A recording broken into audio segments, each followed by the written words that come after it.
साक्षी के पैदा होते ही उसकी माँ गुजर जाती है, जिसके बाद उसके पिता आलोकनाथ अकेले ही उसका पालन पोषण करते हैं। 16 साल की उम्र से ही साक्षी ने घर चलाने के लिए नौकरी शुरू कर दी थी। बेटी से बढ़कर एक बेटे की तरह वो अपने पिता को कंधे से कंधा मिलाकर काम में हाथ बटाती रहती है। साक्षी, मेरे होते हुए तुझे नौकरी करने की कोई जरूरत नहीं है। तेरे हर शौक पूरे करने के लिए मैं अभी जिंदा हूँ। और आपकी शौक का क्या पापा? आपके भी तो कुछ शौक होंगे ना, मुझे वही सब पूरे करने हैं। मेरे शौक का क्या बेटा, मैं तो बूढ़ा हो चुका हूँ। मेरे शौक तो तेरी माँ के साथ ही कब के मर चुके हैं।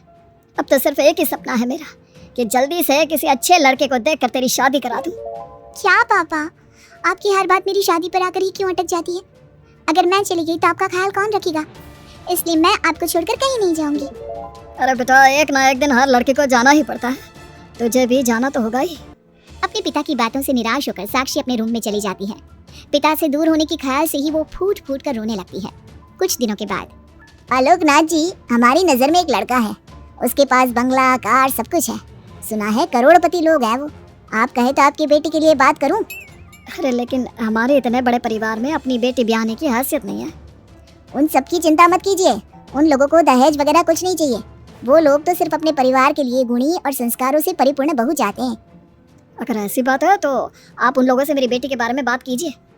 मेरी बेटी में वो सभी गुण हैं जो वो अपने परिवार की बहू के लिए चाहते हैं। इस तरह वो साक्षी का रिश्ता लेकर अर्जुन नाम के लड़के के परिवार के पास जाता है। साक्षी की फोटो देखकर लड़के वाले उसे झट से पसंद कर लेते हैं, जिसके बाद अर्जुन के परिवार वाले साक्षी को देखने उसके घर पहुंचते हैं। आलोकनाथ जी, हमें तो आपकी लड़की फोटो में ही पसंद आ गई, और फिर भाई साहब ने आपकी लड़की की तारीफ भी बहुत की है। अब तो बस आप हमें उससे मिलवा ही दीजिए। साक्षी बिटिया, बाहर आना तो। साक्षी। अपने पिता की आवाज सुनकर साक्षी तुरंत बाहर आ जाती है और एक एक करके सभी के पैर छूती है। आलोकनाथ जी, आपकी बेटी तो सच में बहुत गुणवान और संस्कारी लगती है। बिटिया, क्या क्या शौक है तुम्हारे? पापा, और अपनी जरूरतें पूरी करने के अलावा मेरे और कोई शौक नहीं है। आपने अपनी लड़की को सच में बहुत अच्छे संस्कार दिए हैं भाई साहब। इसे अपने घर की बहू बनाना तो हमारे लिए सौभाग्य की बात होगी। इस तरह सबकी राजी खुशी से अर्जुन और साक्षी की शादी भी हो जाती है। साक्षी की सास उसे एक माँ का भरपूर प्यार देती है और कभी उसे मायके की कमी महसूस नहीं होने देती। साक्षी बेटा, तू आराम कर, सुबह से घर के काम पर लगी है, थक गई होगी अब बिटिया। नहीं माँ, मैं ठीक हूँ, आप चिंता मत कीजिए। मैंने कहा ना अपने रूम में जाकर आराम कर। अरे काम की टेंशन मत ले। अपनी सास की जिद के आगे हार मानकर साक्षी अपने रूम में चली जाती है। थोड़ी देर बाद उसका पति भी वहाँ पहुँच जाता है। साक्षी, तुमने मेरी रेड कलर की फाइल देखी क्या? जी नहीं, मैंने तो आपकी कोई फाइल नहीं देखी। साक्षी, तुमसे मेरी एक फाइल तक नहीं संभाली जाती। 1000 बार बोला है तुमसे कि मेरे सामान को हाथ मत लगाया करो, मेरी सुनती कहाँ हो तुम? माँ ने बहुत सर पर चढ़ा रखा है तुम्हें। अर्जुन के इतना कहते ही साक्षी रोने लगती है। साक्षी के रोने की आवाज सुनकर उसकी सास वहाँ पर आ जाती है। साक्षी बेटा, क्यों रो रही है? इस नालायक ने कुछ किया है क्या? साक्षी अपनी सास मीना को सारी बात बताती है। क्यों गधे, अपनी फाइल का खुद तो ध्यान रखता नहीं और बहू को ताने देता है। माँ, अब तो रहने ही दो। आपको हर समय अपनी बहू ही सही लगती है। सही लगती नहीं, सही है मेरी बहू। माँ समझाइए ना इन्हें, ये हर समय मुझ पर गुस्सा करते रहते हैं। खबरदार अर्जुन, जो आज के बाद तूने मेरी बहू के साथ ऐसा बर्ताव किया तो मुझसे बुरा कोई नहीं होगा। अपनी माँ की डांट सुनकर अर्जुन वहाँ से चला जाता है। बहू, अगर दोबारा ये तुम्हें ऐसा कुछ कहे तो तुम मुझे आकर फौरन बोल देना। मैं हमेशा तुम्हारे साथ खड़ी रहूंगी बेटा। माँ, आप सच में बहुत अच्छी हो। मुझे बचपन से लेकर आज तक कभी एक माँ का प्यार नहीं मिला, लेकिन जब से आप मुझे मिली है तब से मुझे माँ की कमी कभी महसूस नहीं हुई। अरे पगली, मैं भी तो तेरी माँ ही हूँ, और मेरे होते हुए अब तुझे कभी अपनी माँ की कमी महसूस नहीं होगी। एक दिन। साक्षी, अब मैं तंग आ चुका हूँ तुमसे। भगवान के लिए मुझसे दूर रहा करो। अब मुझे ना चिढ़ होने लगी है तुमसे। अर्जुन, ये क्या तरीका है अपनी पत्नी से बात करने का? माँ प्लीज, आप रोज रोज इसके पैर भी करने मत आया कीजिए। अरे क्या हुआ, सुबह सुबह तमाशा क्यों लगा रखा है? पापा, आपको पता है इस साक्षी की वजह से मेरा लैपटॉप खराब हो गया है। ऑफिस का पूरा डाटा इसी में था, और देखिए ना, इसने उसमें चाय गिरा दी। अब मैं अपने बॉस को क्या जवाब दूंगा? माँ, मेरा यकीन कीजिए, मैंने जानबूझकर चाय नहीं गिराई। मैं तो इन्हें दे रही थी चाय, लेकिन इन्होंने ही ठीक से नहीं पकड़ी। अच्छा, तब इसमें भी मेरी ही गलती है। वाह साक्षी वाह। अर्जुन, तू बहू पर इतना क्यों भड़क रहा है? अब जो हो गया सो हो गया। सुन लेना ऑफिस में थोड़ी सी डांट। अब अपनी बीवी के लिए इतना तो कर ही सकता है ना तू। मैं आपके लिए दूसरा लैपटॉप ले आऊंगी, आप परेशान मत होइए। कोई जरूरत नहीं है उसकी, मैं खुद ले लूंगा। मेहरबानी करके मेरे सामान से दूर रहना। इतना कहकर अर्जुन वहाँ से चला जाता है, जिसके बाद साक्षी फूट फूट कर रोने लगती है। चुप हो जा बेटा, उसकी बातों का बुरा मत माना कर। अरे वो तो पागल है। मीना के इतना कहते ही साक्षी उसे कसकर गले लगा लेती है। माँ, आप नहीं होती तो मेरा क्या होता? मैं बहुत भाग्यशाली हूँ जो भगवान ने मुझे सास के रूप में मेरी माँ लौटा दी है। बेटा, जीवन में ये सब चलता ही रहता है, ऐसी बातों को दिल पर नहीं लगाना चाहिए। चल अब अपने आंसू पोंछ और मेरे साथ काम में हाथ बटा। इतना बोलते ही मीना रसोई की तरफ चल देती है। साक्षी भी अपनी सास के पीछे चल देती है और सभी बातों को भूलते हुए खुशी खुशी काम पर लग जाती है। मन ही मन साक्षी अपनी सास को हर जन्म में अपनी माँ के रूप में मांगने के लिए भगवान से प्रार्थना करती रहती है। ऐसे ही दिन बीतते रहते हैं।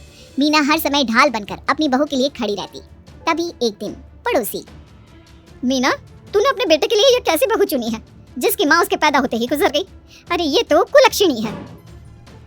ऐसों के घर का तो पानी भी नहीं पीना चाहिए और तूने उस घर से लड़की चुन ली। ये सब फालतू बातें हैं, ऐसा कुछ नहीं होता। मीना, तूने उस बिन माँ की बहू को बहुत सर पर चढ़ा कर रखा है। अभी भी वक्त है, संभाल ले उसे, कहीं ऐसा ना हो कि तेरे हाथों से फिसल जाए तेरी बहू। ये तुम लोग क्या बोल रही हो? मेरी बहू बाकी बहू जैसी नहीं है, वो तो कोहिनूर से भी कीमती है मेरे लिए। हमारा काम था तुझे समझाना। बहू को कभी भी बेटे से बढ़कर प्यार नहीं देना चाहिए, वरना उन्हें बिगड़ते देर नहीं लगती। और यहाँ तो तेरी बहू बिन माँ के पली बड़ी है, न जाने उसके बाप ने कैसे संस्कार दिए होंगे उसे। चुप करो तुम लोग, मैं अच्छे से समझती हूँ तुम लोग मुझे मेरी बहू के खिलाफ भड़काना चाहते हो। देख मीना, हम तेरी सहेलियाँ हैं, तुझे भड़काकर हमें कुछ नहीं मिलने वाला, लेकिन बहू को इतना सर पर चढ़ाना ठीक नहीं। हमारा काम तो सिर्फ तुझे आगाह करने का था, बाकी मानना न मानना तेरी मर्जी। चल मीना, अब हम लोग चलते हैं, तू अपना ध्यान रखियो। इतना बोलकर सभी लोग वहाँ से चले जाते हैं, जिसके बाद मीना घंटों तक सोच में डूब जाती है और अपनी बहू के प्रति इतनी सारी बातें सुनकर कहीं ना कहीं उसके मन में भी साक्षी के लिए हीन भावना जन्म लेती है। तभी वहाँ पर साक्षी भी आ जाती है। माँ जी, ये लीजिए चाय, रख दे और जा। क्या हुआ माँ जी, आप कुछ उखड़ी उखड़ी सी लग रही हैं। कहाँ ना जाए यहाँ से, एक बार में तुझे सुनाई नहीं देता क्या? अपनी सास का बदला सा व्यवहार देख साक्षी तुरंत वहाँ से चली जाती है। अगले दिन, बहू, आ बहू, कहाँ चली गई? साक्षी! जी जी माँ जी। ये क्या, घर इतना गंदा कैसे हो रखा है? कभी हाथ पैर भी मार लिया कर इधर उधर, वैसे तो सारा दिन घर में नाचती रहती है। मैं अभी पूरा घर अच्छे से साफ कर देती हूँ माँ जी। एक हाथ में झाड़ू और दूसरे हाथ में बाल्टी लिए साक्षी चुपचाप घर के कामों में लग जाती है। शाम में, साक्षी, ऑफिस में मेरी कल बहुत जरूरी मीटिंग है, मेरे कुछ कपड़े प्रेस कर दो, मुझे कल जल्दी निकलना है। जी अभी कर देती हूँ। साक्षी अर्जुन के कपड़े प्रेस कर ही रही होती है, तभी उसके ससुर उसे आवाज लगा देते हैं, जिस पर वो भागते हुए उनके पास जाती है। और थोड़ी देर बाद जब रूम में आती है तो वो देखती है कि अर्जुन के कपड़े बुरी तरह से जल चुके थे। मैंने कहा था ना तुमसे कि कल ऑफिस के मीटिंग में मुझे यही कपड़े पहनने हैं, उसके बाद भी तुमने मेरे कपड़े जला दिए। मुझे माफ कर दीजिए, मुझसे गलती हो गई। ये कोई छोटी मोटी गलती नहीं है, समझ में आ रहा है तुम्हें? शोर की आवाज सुनकर अभय और मीना भी वहाँ पहुँच जाते हैं। क्या हुआ, तुम दोनों लड़ क्यों रहे हो? पापा देखिए ना, इसने मेरी नई शर्ट जला दी जो मैं कल मीटिंग में पहनने वाला था। बेटा, उसे मैंने ही आवाज दी थी, इसलिए वो शायद जल्दबाजी में प्रेस का बटन बंद करना भूल गई होगी। पापा, अब आप भी माँ की तरह इसका साथ दे रहे हैं। अर्जुन, इस बार तो सही है और बहू गलत। आखिर वो इतनी लापरवाह हो कैसे सकती है? माँ जी प्लीज मुझे माफ कर दीजिए। अब तुम्हारी सजा ये है कि अभी और इसी वक्त तुम मेरे बेटे के लिए हूबहू ऐसी ही शर्ट ढूंढ कर ले आओ, जाओ। तुम्हारा दिमाग खराब हो गया है क्या? इस समय कहाँ जाएगी हमारी बहू? और अब तो सारी दुकानें भी बंद होने वाली होंगी। अगर दुकानें बंद हो भी गई होंगी तो उसे खुलवाकर मेरे बेटे के लिए शर्ट लेकर आओ। माँ रहने दीजिए, इन सब की कोई जरूरत नहीं है। पापा ठीक कह रहे हैं, इस समय कहाँ जाएगी ये? मैं कोई दूसरा शर्ट पहन लेता हूँ। मैंने जो कह दिया सो कह दिया, अब गलती इसने की है तो सुधारना भी इसे ही पड़ेगा। जाकर शर्ट लेकर आओ। मीना की बातें सुनकर साक्षी रोते हुए वहाँ से चली जाती है और रात के 10 बजे तक पति के लिए दुकानों पर जाकर कपड़े ढूंढती रहती है। थक हार कर करीब 12 बजे साक्षी कपड़े लेकर घर पहुँचती है। अर्जुन की ऑफिस के मीटिंग के लिए तुम्हें हूबहू वैसे ही कपड़े मिले या नहीं? ये रहे कपड़े मम्मी जी। साक्षी अपनी सास को कपड़े देकर जा ही रही थी कि मीना उसके हाथ में चोट देखती है। ये चोट कैसे लगी तुझे? पता नहीं, जल्दबाजी में शायद किसी चीज से लग गई होगी। इतनी बड़ी हो गई हो, अब अपना ध्यान रखना कब सीखोगी? आप तो जानती ही हैं माँ, मैं बिन माँ की पली बड़ी हूँ। माँ के ना होने के कारण मेरे सर पर इतनी जिम्मेदारियाँ थी जिन्हें निभाते निभाते मैं खुद का ख्याल रखना ही भूल गई। लेकिन आप जानती हैं माँ, मुझे अब भगवान से कोई गिले शिकवे नहीं है, क्योंकि भले ही उन्होंने मुझसे एक माँ छीनी है, लेकिन उन्होंने आपको मुझे दिया है और अब आप ही मेरी माँ हैं। इतना कहकर साक्षी वहाँ से चली जाती है। साक्षी की बातों को सुनकर मीना को भी अपने कहे और अपनी गलतियों पर पछतावा होने लगता है। इसलिए वो बिना खाए पिए ही सो जाती है। अगले दिन माँ जी, कल का सारा खाना तो ऐसे ही पड़ा है। आपने अच्छे से खाना नहीं खाया था क्या? मुझे भूख नहीं थी कल। साक्षी अपनी सास के दर्द को समझ जाती है और उसका हाथ पकड़ते हुए कहती है, चलिए माँ जी, मैंने आपके लिए आपकी फेवरेट छोले भटूरे बनाए हैं। आपने कल रात से कुछ नहीं खाया था ना, इसलिए सुबह उठते ही मैंने पहले आपके लिए खाना बनाया है। खाना तो तूने भी नहीं खाया होगा ना, चल जाकर पहले तू खा ले। माँ जी, क्या हम साथ बैठकर खाना नहीं खा सकते प्लीज? बहुत दिन हो गए हैं। साक्षी के इस तरह बोलने से मीना का दिल पिघल जाता है और वो मान जाती है। साक्षी मीना के लिए खाना लगाती है, जिसका पहला निवाला मीना अपनी बहू को खिलाती है। मुझे माफ कर दे बेटा, मैं जानती हूँ पिछले कुछ दिनों से मैंने तुझे बहुत चोट पहुँचाई है। हो सके तो मुझे माफ कर देना। नहीं नहीं माँ जी, आपका पूरा हक है मुझे डांटने का।